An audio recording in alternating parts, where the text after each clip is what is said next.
Пливачите од пливачкиот клуб Челични од Штип неодамна учествуваа и одлично се представија на 37-миот поред пливачки и линденски мал маратон кој се одржува во Охрид. 7 од младите членови на Челични за прв пат одлично се пласираа во конкуренција на пливачи од повеќе држави. На овој маратон учествуваа 52 дечиња од Македонија, Германија и од соседна Бугарија. Имавме таму мини подготовки од 4-5 дена и нашите дечиња успеа 7 дечиња, од кои што 5 машки и 2 девојчиња. Најдобро рангиран од нив е Филип Шијаков, кој се пласирал на 9-то место. Останатите се задоволни од учеството. Во конкуренцијата имаше 10 девојчиња.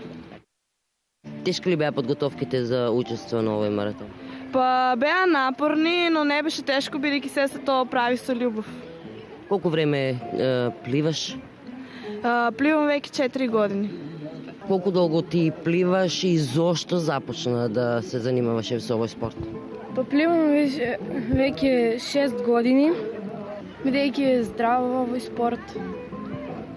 И Ти учествуваш на останатите маратони? да, секако. Се бавам веќе 3 години и планирам и да продолжам.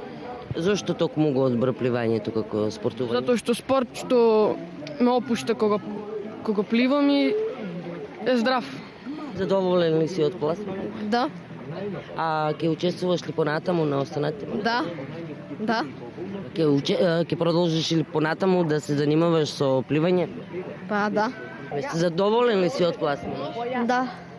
А кажем, ќе продолжиш ли понатаму да се занимаваш со овој спорт?